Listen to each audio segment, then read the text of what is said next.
Hey everyone, welcome to the Canine Culture Podcast, where we talk about everything dog. Q&As with veterinarian professionals, rescue operators, everyday topics. We cover everything dog on this podcast. So make sure you subscribe to the Canine Culture Podcast on your favorite podcast platform, and make sure you're following us on social media on both Instagram and Facebook. Thanks again for listening. Now here's that next episode. Hey everyone, welcome to the Canine Culture Podcast. This is your host, Brittany, and today we are joined by Jessica. Jessica runs Coastal Canine Rescue in Northeast Florida. So Jessica, thank you for joining us. Thanks for having me. Dogs for a dog podcast, so you guys can expect lots of rescue dogs in the background. All right, so I had the pleasure of meeting Jessica recently. We did an event for Coastal Canine Rescue. We did a yoga event, which I hope we do another one here in Jacksonville, Florida, and just raising money for the rescue, because right now rescues need our help, whether we are giving back money, supplies, we are fostering, whatever it is. So let's jump right in, Jessica. So tell us a little bit about yourself and tell us how you got started in the world of animal rescue. Yeah, so I've lifelong animal lover, obviously very dog obsessed. I would say I'm a newer rescue. I've only been an official 501 for a year as of March. So I really started just by volunteering for other rescues, volunteering for the shelters, and there was an undeniable need. I mean, you can see it when you're out there, and I would find fosters and I would find adopters and I would be playing matchmaker and make all these connections. But being in the shelter, you don't have the decision of who gets to leave. And there was this just constant anxiety of, does this dog that I've fallen in love with get an out? And I would just be sitting there waiting, hopefully for somebody to rescue. And then I kind of went, well, wait a second, maybe that could be me. And I started looking into all the pieces and just kind of jumped right into it. And one turned into 10, turned into 100. And that I just kind of wanted to fill the void and maybe bridge the gap, help other, rescues get dogs out and do it myself. And all of a sudden we were just doing it. So yeah, like you said, there's such a need, especially in Northeast Florida. All of our shelters are so full. I'm sure you've seen it. You go into them all the time. So what shelters are you primarily in right now pulling dogs from? Right. So I focus mostly on the rural counties outside of Jacksonville and St. Augustine, predominantly Bradford. I started there mostly because that's where I was volunteering, and they had a very strict 30-day policy. Spent a lot of time in that shelter working to get pretty much every urgent dog out that nobody came for. A lot of them were 501 rescue pulls. So it was like 5 o'clock was the deadline. The dog was still there, and I'm like, okay, I guess we're doing this. And it's really hard to volunteer in the shelter that you rescue. Because it's easy. I don't want to say easy, but if somebody sends you a picture of a dog, you feel bad, but you can't do everything for everyone. But when you know the dog and you've met the dog multiple times and now they're up for euthanasia, it just hits a lot harder if you can't do anything to help them. So that's mostly where I am. And we've gone to Union as well, but mostly those two shelters. And for anyone listening, when she says Bradford has the 30-day policy, that is like in the door and then, for lack of a better term, end of life. So that's all the time that these dogs are getting for someone to come in and rescue. And I'd done a few episodes where I talked about kill shelters, and people just got so angry and upset. And I think it's important to remind the listeners, like, these shelters were put in a position that they had to be kill shelters. I mean, I'm sure you see Bradford, they get so many dogs in. There's no way that they could continue to hold them. They'd have to shut down intake to continue to hold these dogs beyond that deadline. And I don't think people fully understand that. It's a complicated system because they have to provide it's not an animal shelter, it's an animal service. And as a county, if there's loose dogs, stray dogs, dangerous dogs, they have to provide that service to the county. So there has to be open kennels to take dogs in. There's only 24 kennels. 4 are supposed to be kept open at all times. And that, they don't have a lot of adoptions. It's a rural shelter. They don't have a lot of finances. So it's really, it's hit or miss because the dogs that are there, they do have to leave. But then there's also the other argument of, the no-kill shelters. Is it a good thing to have dogs there for 2 years, spinning in circles in little tiny kennels? So I don't feel like there's ever a good answer for Yeah. the shelters, but everybody just does the best they can with what they have. And I've volunteered in a few no-kill shelters, but even though it's no-kill, there are cases where a dog becomes behavioral. They're just stuck in that kennel. They start to lash out. I mean, I don't blame them. And in that case, they are euthanized. And so I think no kill gives you this like security blanket that maybe we need to take off and recognize as a society, like that's not even the reality anymore because there will be euthanasias no matter what. And there's also this like sense of entitlement, and you see it on social media. They assume because you're a rescue, you should go save, save, save, save. I sent you this dog. Why didn't you save it? You're one person with limited resources, with limited funding. You're already doing more than those keyboard warriors. And so I might strike a few chords by saying this, but it's not the rescue's responsibility to clean up the mess that society has created. Like, we're fortunate to have rescues like yourself and like so many others in Northeast Florida, because without you guys, we would be in an even worse position. And so I just think it's so important to spotlight the work that you're doing and for people to understand, like, you're kind of that last hope for so many of those dogs. Yeah, we're kind of like the pinch hitter. It's just, Hmm. we try not to step in, honestly, unless we really have to. And there are different situations where, if the shelter is full, Wow. to euthanize, but their numbers were so good in 2024. I mean, and the amount of dogs that come in, it's unbelievable. Yeah. But the volunteers, the shelter staff, just working together, trying to get as many dogs out as possible, they were awarded that. So there's some confusion, I think, now in the county with people thinking that it's a no-kill shelter, Mm-hmm. because that's not the case. It's just their numbers were so good last year, Right. they got that status. So obviously we'd like to keep it and Yeah. do what we can to keep it that way, but um, it's not an easy task with the amount of dogs that come through there. So we're Hmm. never ending. Right. Are Yeah. you doing strictly dogs from shelters, or are you also getting owner surrenders? Because owner surrenders are, whew, they're at an all-time high right now. Yeah, so honestly, I can't say I try to focus on the shelters. Hmm. When an owner has a dog, that dog is their responsibility.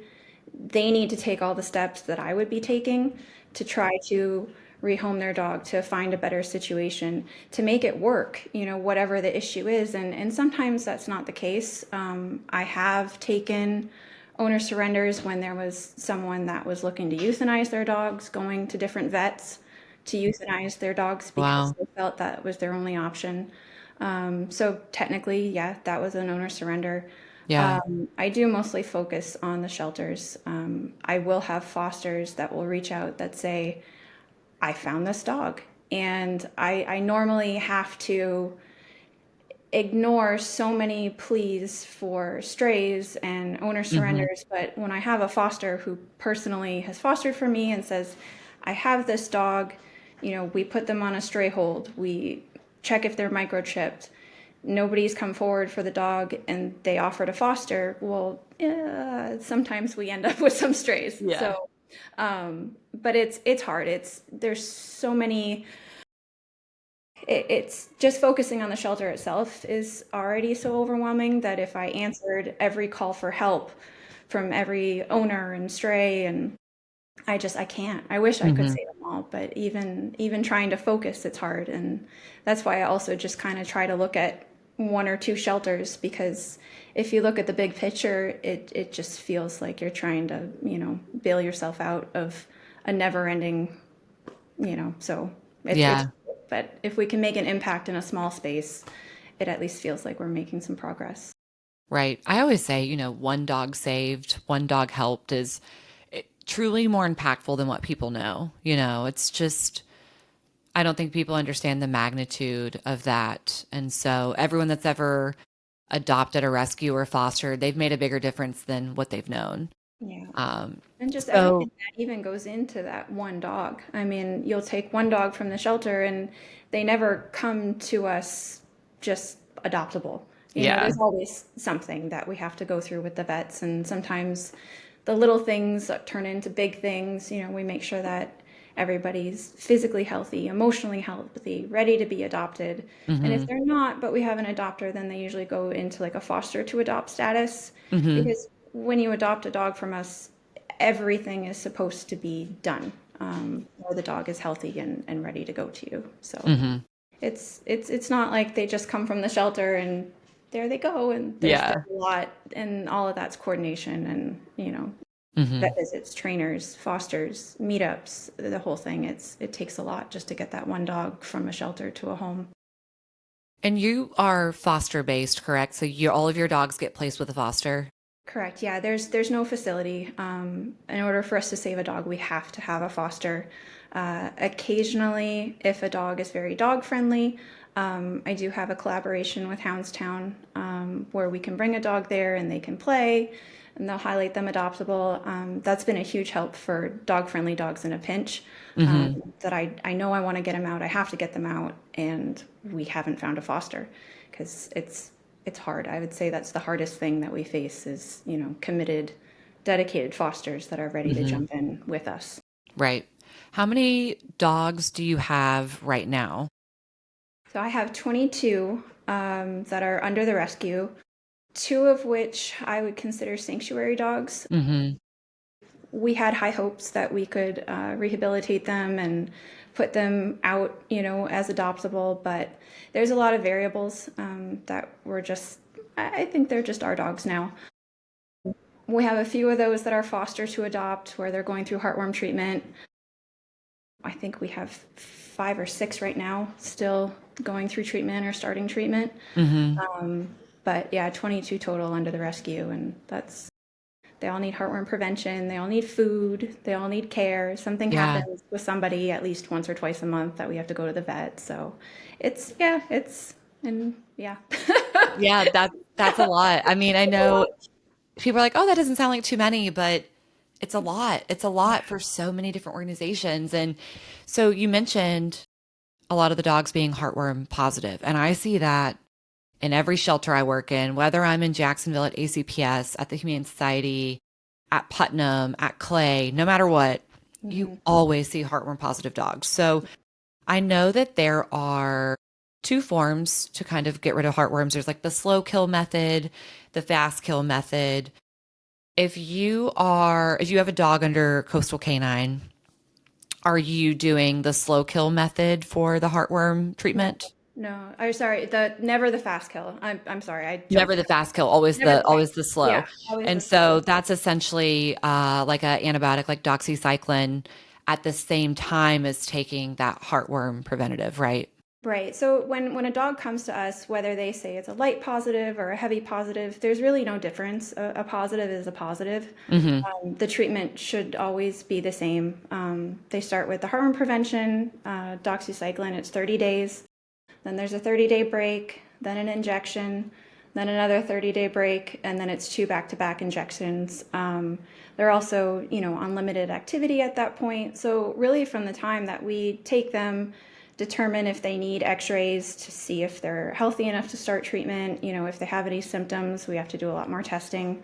But it's really a 4-month process from the beginning until we get past the treatment, and then another few months before we can test for an all clear.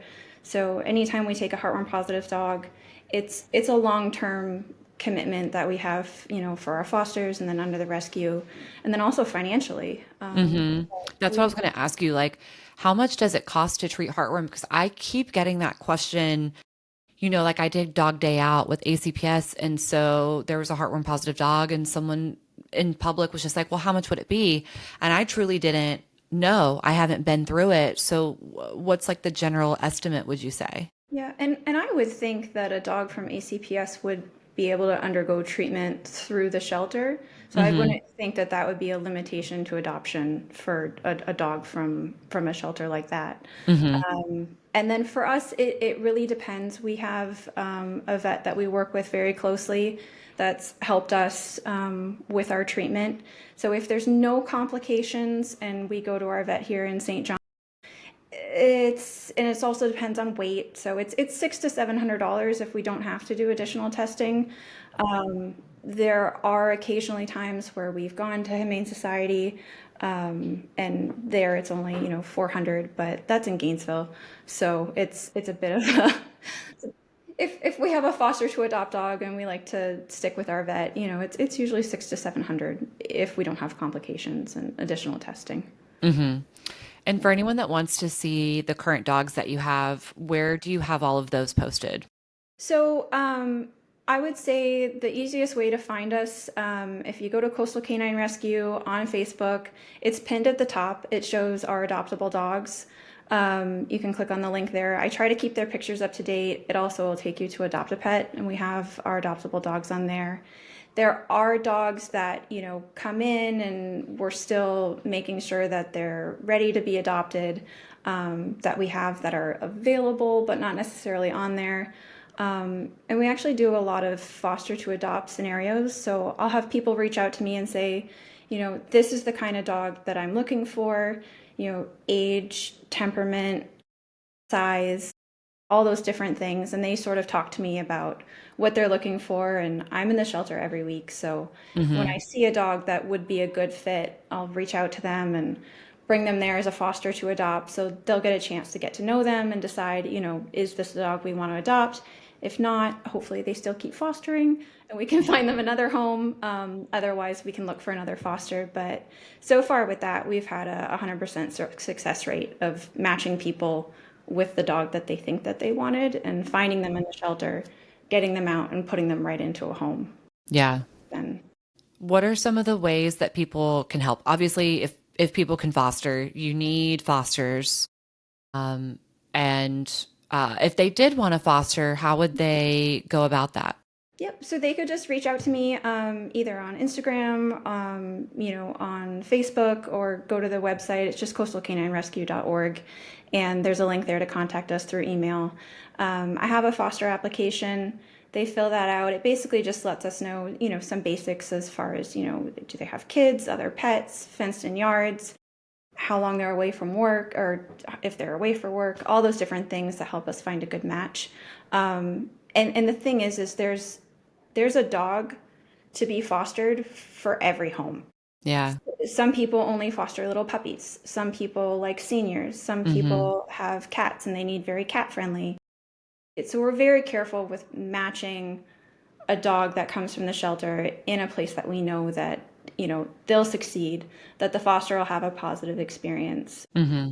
There's always things, that as a dog is adjusting, that need to be sort of tweaked and worked with, but we have open communication with the fosters and a trainer that, can help us work with them too. So, but yeah, fosters are definitely the biggest need that we have.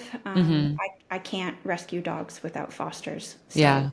they're the backbone of what we do is good fosters. And then, of course, funding. I mean, everything costs money.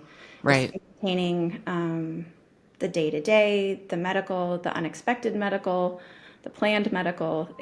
We spend more on vet care than we bring in on adoptions. So at the end of the day, there has to be some kind of donations, or we also can't keep going. Right. And do you have any kind of like Amazon wish list or anything where people could Yep. get supplies? Yep, so that's on the website too. All of our adoptable dogs, the foster application, there's a wish list on there, connected for Amazon, and then also different ways to donate. Yeah. Um, Seeing what you're seeing right now, working in dog rescue, what would your message be, whether it's advice, whether it's an observation? Like, what are kind of your thoughts right now with everything going on with how critical we are in dog rescue?